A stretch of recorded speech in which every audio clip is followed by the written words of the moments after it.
Well, our next question we got is from Eric F underscore Neves 195. He's actually got a couple questions on here that we put. First one is, what's kind of your tips for pull-up progression? Pull-up progression. It's, I always used to tell the guys when they were younger, like, pull-ups are tough. In fact, if you go into a commercial gym, maybe not as much anymore, but at one time, you could walk into a commercial gym and there's two apparatuses that would be empty most of the time. That was the squat rack. The other one was the pull-up rack. Why? Because they're fucking hard. I always say pull-ups are the squat of the upper body. They're fucking a bitch to do, man. And especially, and there's a lot of factors that go into why people can't do pull-ups. Leverage. What's it called? What's what I'm looking for? Relative strength. It all goes hand in hand. I know there's probably a lot of strong men that are strong as fuck, but they can't do a pull-up. So there's a lot of factors going there. But basically, the best pull-up progression, I think personally, that's worked for me and for other people is, I'm gonna give you an example. If you can do 3 pull-ups, 3 good ones, you can do 3, and you might be able to do 2 sets of 3, which might equal what, 6? So here's an idea. I would get up and do 1 pull-up. Let yourself down, rest about 15 seconds, get up and do another one. Do as many of those as you can. And then eventually you want to start adding, however many times you want to do it a week, depends, don't kill yourself, because eventually you'll get tired of that too. You add one when you can. Because you see what happens, you just did, instead of doing 6, more likely you'll be able to do maybe 10. We just increased your volume by just doing 1, but you're increasing your rest time after 1 rep, and you just increased your volume. And that volume over time is going to make you stronger. So then after that, test yourself, and I would bet you $1,000 you'll be able to do more than 3 pull-ups. And then that's the way you build it. Now once you can do 10, then you're on your way. Then you just figure it out. You just don't stop doing them. That's the other thing. Don't stop doing pull-ups because you get weak at them quick. But that's an idea for pull-up progressions. Of course, don't give up doing lat pull-downs and other stuff that makes your lats strong, because you need that. You need all that. Of course, pull-ups kill your biceps too. So you don't see any gymnasts out there with small biceps, right? No, and that's from doing a lot of pulling stuff. Try that. I guarantee that will work. There's another question. We don't got a name to it, but what's your favorite core exercise that carries over to the big 3? Well, the core exercise that carry over the big 3. Well, the thing about the core is what hopefully people understand. The core is made up of the lumbar spine, which is low back, the obliques, the abs. That makes up your core. That's what supports you. Everybody thinks of the core as just their abdominal muscles, which is wrong. It's those three groups that I just mentioned. So basically, the best way to make your core strong is to load it. Whether it's a heavy squat. My favorite all-time core exercise for all 3 is the good morning. It doesn't have to be heavy good mornings. If you can do heavy good mornings, you have to be prepared for those. But even if you start reps of 5, that's my number 1 favorite core exercise. As far as abdominal exercises, it doesn't matter what you do. I like standing pulleys, kneeling pulleys, with just stuff like that. For whatever reasons, you do have to have strong abdominal muscles, and sometimes people don't have strong enough abdominal muscles, because the stronger your abdominal muscles are, the better you can build intra-abdominal pressure, and that's what's gonna support your spine. Okay, so that's the reason for the abdominal muscles. So just load your back, man. Load it back. Try good mornings, for reps, and if you need idea exactly how to do them right, there's lots of ways to do them. Just kind of there's the internet. Check it out, man. But that's one good one, and just keep making your abs strong for sure. And we'll have some training videos coming up shortly, and we may want to just do some good mornings and and show how we do them and how to do them correctly, because there's a lot of bad form out there. Yeah. Oh, and they're a dangerous exercise if you don't do them correctly. Yeah. Oh no, that's no shit. They are. Let you get a drink there, your coffee. Well, we already touched on this one. How'd you get your start in powerlifting? How long you've been training? We've already talked about that. We got another question. How can I buy a Zia hat? They look dope. We don't have any Zia hats available right now. We're working on our online store. Our online store right now is Zia Strength Systems at Spreadshirt. You can check that out. We don't have any hats available right now, but this is an NFP hat. We will have other Zia hats available. And well, since I mentioned it, you want to touch on what NFP is? Oh, NFP, yeah, definitely, man. NFP, shoot.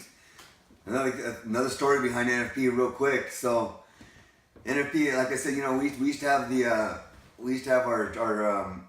our training at the high school there, and of course, I try to bring in new rap music every day, twice a week. I bring new rap music from iTunes, and you know, of course, all the guys loved it, you know, and so.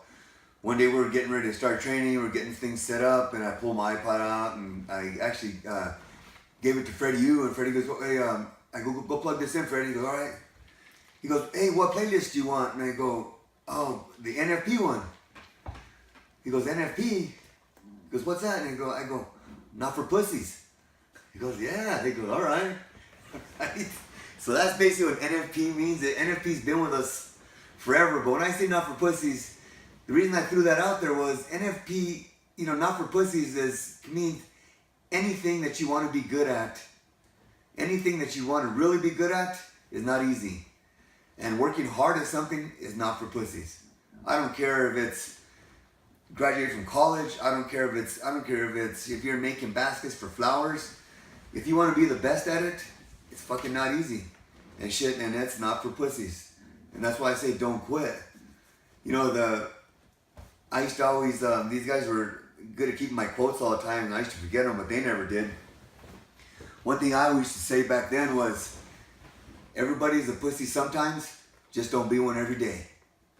And that's where all this came from, but NFPs have always been a big part of us, stuck with us. It's the CrossFit now, and you know, that's just kind of part of who we are, man. Yeah, I mean, to be the best at anything, you can't be a fucking pussy. That's right. Nope. Here's one from I think it's Dre Alicia. Do you perm your hair? Do I perm my hair, Dre? No, I don't perm my damn hair. I just stopped combing it. I got tired of combing my fucking hair, and my hair, because the reason I got tired of combing it is because it fucking got curly on my ass. I don't know why. So I'm getting old. So I said, fuck it, I'm not combing my hair no more, and that's why you see the curls. My hair wasn't always this curly, but it got curly in my old age. So that's my perm. Not combing it. No, I don't perm it. God damn it. Here's one again from our friend Eric F. Neves. I hope I'm saying that right. But how to effectively peak in conjugate method. How often do you test comp stance in the squat on max effort day? So yeah, so you know, peaking in the conjugate method or system is, you know, there's a lot of ways you can do that, you know, but basically, you know, 3 weeks out from a competition, you need to do a heavy squat if you're squatting, okay? You need to do a heavy squat, you know, and that could be maybe a 5-pound PR, all right? And just know, but there's gonna be a deload that week before you do a heavy squat. Because by the time you're getting pretty damn beat up from the training cycle, okay? You're gonna do a heavy squat. The week following that, that Monday, if that's your max effort day, you're gonna do your opener deadlift. That Friday, which is your dynamic squat day, instead of that we call it a circumax, is that heavy squat.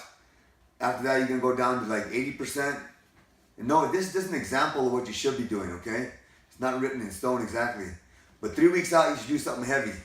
And then start your delayed transformation. A week after that, we do 80%. The week after that, we do 50%. And then the week of the meet, we do nothing, okay? And that's the way, and we do that, and people, they start to freak out because they say, oh, I'm not doing enough, I'm going to get weak. They don't get weak, they get stronger. So that's not how it works. That's not how it works. It feels like that, but as you start to get anxious, that's a good sign that you're getting ready to go. You want to be able to explode the day of the meet, not in the gym. Gym don't mean shit. It's what you do in the meet. If you're antsy and you're ready to roll, then guess what? You're probably ready to go. And just to touch on that, when we first started doing Conjugate, I know that feeling of like, man, I'm not doing anything, but you just have to trust the system. It's worked. It's proven it's worked for a long time. There's all these other programs out there. Some of them are great. Don't get me wrong. There's not one way to train, but the reason I always liked it is because one, you can tailor it to you or to me or whoever's watching, but you got to be able to trust in the system. It's worked for so long, and I think a lot of people try to say that Conjugate doesn't work for Raw, and I think most of that is because most are newer lifters that aren't patient enough and want instant gratification. Yeah, and it works. There's no such thing as just because you're raw or equipped that things work. I mean, you tweak a few things. Yeah. You still gotta put the weight on your back. Still gotta squat it. Yeah. So it doesn't matter. Oh, and as far as competition stance, I remember the end part of that question. How often do you test that? I don't know. Test as often as you think you need to. Yeah. If you don't have very much experience squatting, well then by all means squat. You gotta learn how to do it. Okay. So if you need more practice, then you probably need to do it more. The guys in Westside, they don't have to practice as much, and the box squat gives them plenty of practice. Don't get me wrong.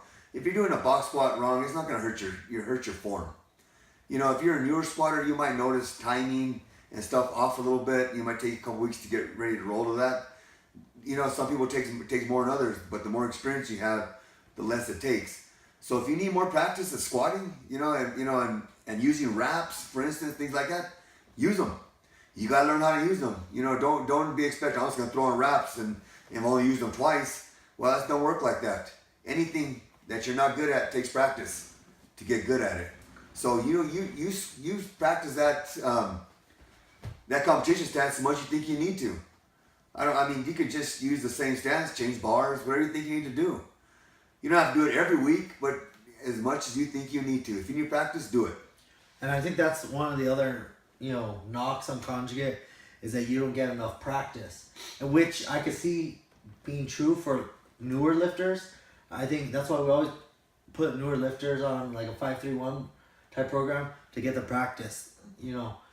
And I think that's it's a legitimate question, but it's like almost once you get to a certain point, how much practice, not that you ever perfect it 100% all the time, but you don't need as much practice once you get to a certain point. No. So I think for newer lifters, practice that competition stance, or competition grip or whatever a little more often. Yeah. And then as you get going, you kind of figure out, and that's what the Conjugate system allows you to do, is figure out what works for you. Yeah, definitely. Because I always say, always worry about the technique first.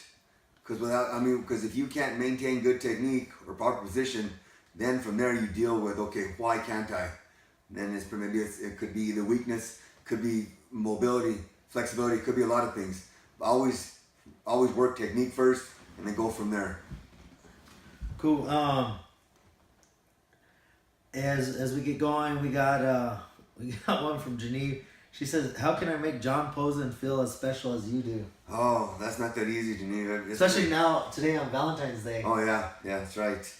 Yeah, she's a little jealous. She's kind of worried. John Posen, pro strongman out there. You can follow him. Was it JP?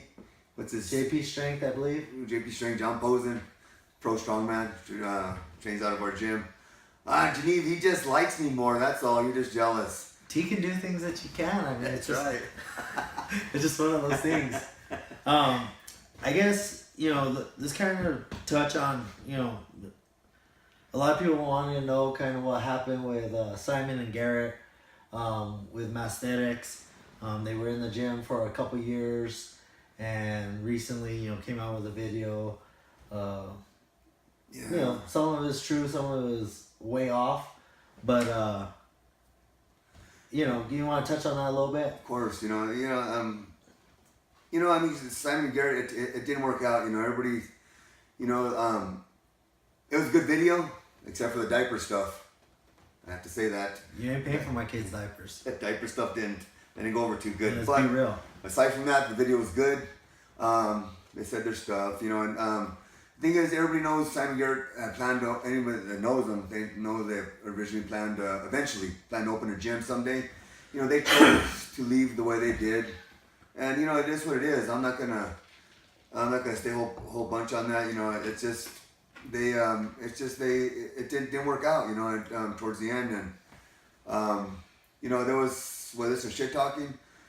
Yeah, but the thing is, I always say everybody talks shit. It's just the way it is. But I say people talk shit, but who the fuck cares? Nobody in there really wanted him to leave. I don't know. Maybe there was one or two guys, but who cares? But I mean, that's just like any walk of life. That's any walk of life. You're not gonna make everybody happy, But we didn't really want him to go, but they chose to leave. That's the way they chose to end it, and that's all I'm gonna say about that. It's just the way it happened. It's just the way it is. Yeah. Well, so now we'll wrap up here, unless there's anything else you want to unless touch you have on. some questions. Questions are done. We may revisit another Q&A. So if you have any questions, hit me up on Instagram, Nez Hoover, or you can catch T. What's Coach T 5510? Coach T 5510. Instagram or message on Facebook, and these videos will start going up on YouTube, Barsloaded and Zia Strength Systems, as we get that going again. So feel free, ask questions, and let's get this thing rolling. Definitely. See you guys soon. Thanks a lot.